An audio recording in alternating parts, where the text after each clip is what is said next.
हर सपने को अपनी सांसों में रखो, हर मंजिल को अपनी बाहों में रखो। हर जीत आपकी है, बस अपने लक्ष्य को अपनी निगाहों में रखो। Hello and welcome everyone. Here I am back with another video of the chapter Reproduction in Organisms. आज हम शुरू कर रहे हैं with the topic pre-fertilization events. These include all the events of sexual reproduction prior to the fusion of gametes. The two main pre-fertilization events are gametogenesis and gamete transfer. Gametogenesis. As you are already aware, gametogenesis refers to the process of formation of two types of gametes, male and female. Gametes are haploid cells. In some algae, the two gametes are so similar in appearance that it is not possible to categorize them into male and female gametes. They are hence called homogametes or isogametes. However, in a majority of sexually reproducing organisms, the gametes produced are of two morphologically distinct types, heterogametes. In such organisms, the male gamete is called the antherozoid or sperm, and the female gamete is called the egg or ovum. Sexuality in organisms. Sexual reproduction in organisms generally involves the fusion of gametes from two different individuals. But this is not always true. Of course, citing such examples in plants is easy. Plants may have both male and female reproductive structures in the same plant, bisexual, or on different plants, that is unisexual. In several fungi and plants, terms such as homothallic and monoecious are used to denote the bisexual condition, and heterothallic and dioecious are the terms used to describe unisexual condition. In flowering plants, the unisexual male flower is staminate, that is bearing stamens, while the female is pistillate or bearing pistils. In some flowering plants, both male and female flowers may be present on the same individual, that is monoecious, or on separate individual, that is dioecious. Some examples of monoecious plants are cucurbitas and coconuts, and of dioecious plants are papaya and date palm. But what about animals? Are individuals of all species, either male or female, unisexual, or are there species which possesses both the reproductive organs, that is bisexual? You probably can make a list of several unisexual animal species: earthworms, sponges, tapeworm, and leech. Typical examples of bisexual animals that possesses both male and female reproductive organs are hermaphrodites. Cockroach is an example of unisexual species. Cell division during gamete formation. Gametes in all heterogametic species are of two types, namely male and female. Gametes are haploid, though the parent plant body from which they arise may be either haploid or diploid. A haploid parent produces gametes by mitotic division. Does this mean that meiosis never occurs in organisms that are haploid? Several organisms belonging to Monera, fungi, algae, and bryophytes have haploid plant body. But in organisms belonging to pteridophytes, gymnosperms, angiosperms, and most of the animals including human beings, the parental body is diploid. It is obvious that meiosis The reduction division has to occur if a diploid body has to produce haploid gametes. In diploid organisms, specialized cells called myocytes, gamete mother cells, undergo meiosis. At the end of meiosis, only one set of chromosome gets incorporated into each gamete. Next, gamete transfer. After their formation, male and female gametes must be physically brought together to facilitate fusion, that is, fertilization. Have you ever wondered how the gametes meet? In a majority of organisms, male gamete is motile and the female gamete is stationary. Exceptions are a few fungi and algae in which both types of gametes are motile. There is a need for a medium through which the male gametes move. In several simple plants like algae, bryophytes and pteridophytes, water is the medium through which the gamete transfer takes place. A large number of the male gametes, however, fail to reach the female gametes.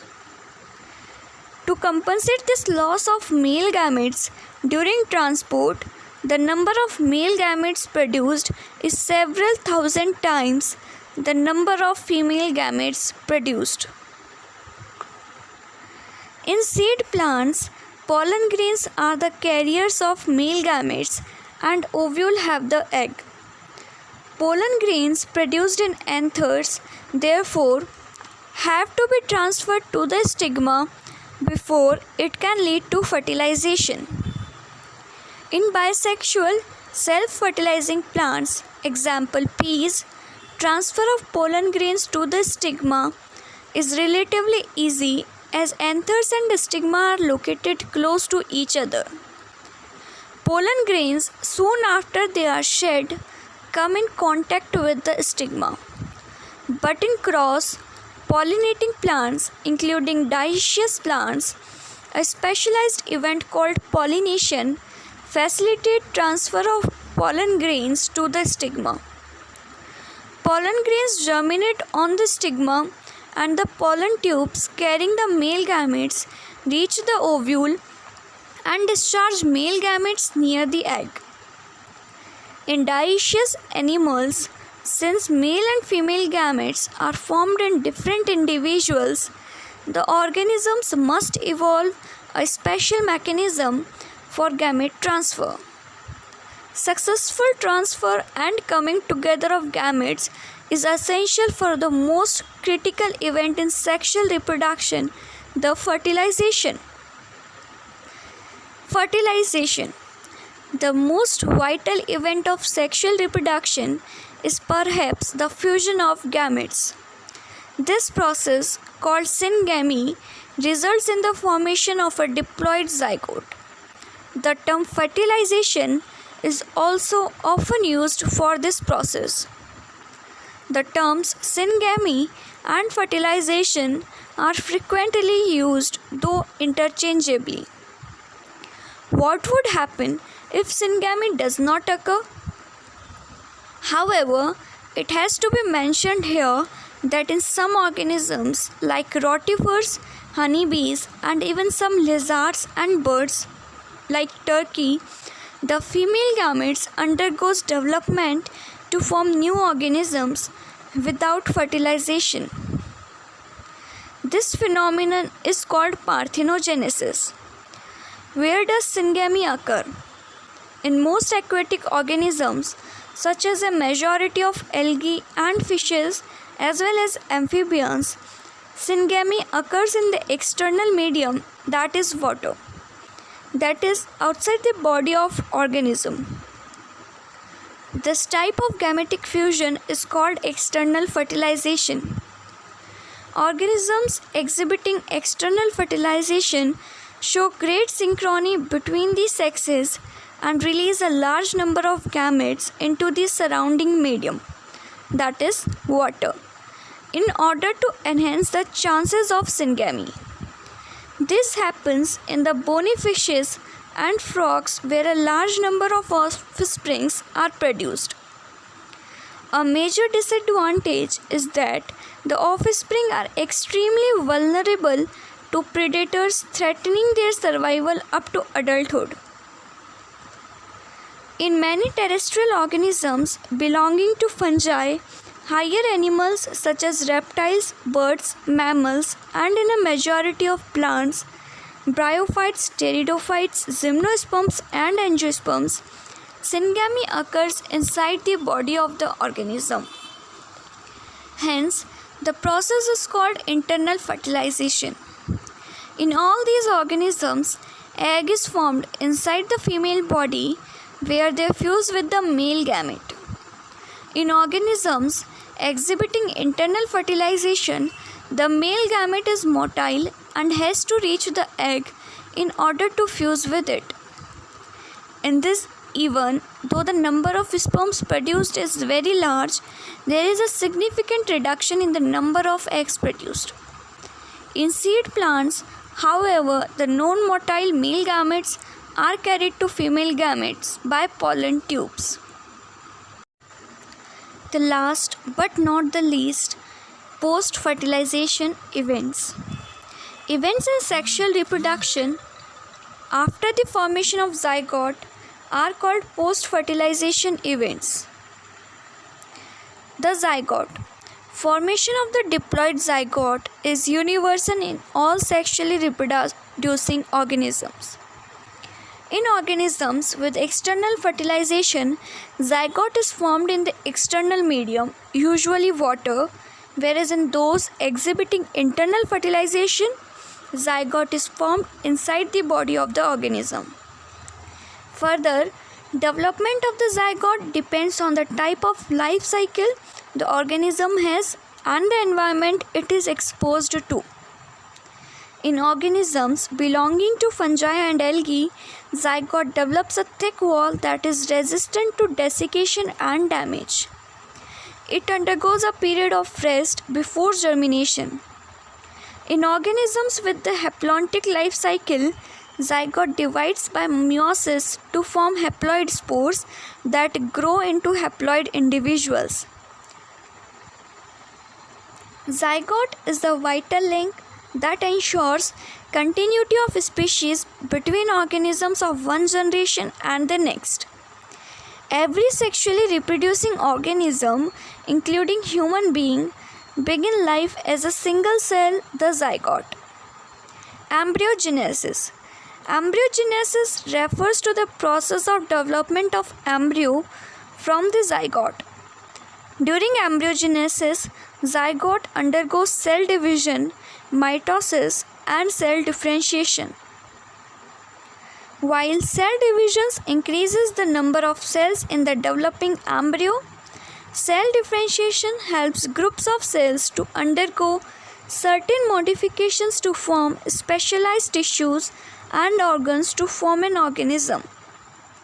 Animals are categorized into oviparous and viviparous based on whether the development of the zygote takes place outside the body of the female parent or inside. That is, whether they lay fertilized or unfertilized eggs or give birth to young ones. In oviparous animals like reptiles and birds, the fertilized eggs covered by hard calcareous shell are laid in a safe place in the environment. After a period of incubation, young ones hatch out. On the other hand, in viviparous animals, majority of mammals including human beings, the zygote develops into a young one inside the body of the female organism. After attaining a certain stage of growth, the young ones are delivered out of the body of the female organism. Because of proper embryonic care and protection, the chances of survival of young ones is greater in viviparous organisms. In flowering plants, the zygote is formed inside the ovule. After fertilization, the sepals, petals, and stamens of the flower wither and fall off.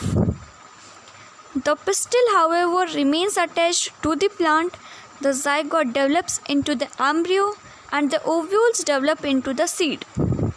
The ovary develops into the fruit, which develops a thick wall called pericarp that is protective in function. After dispersal, seeds germinate under favorable conditions to produce new plants.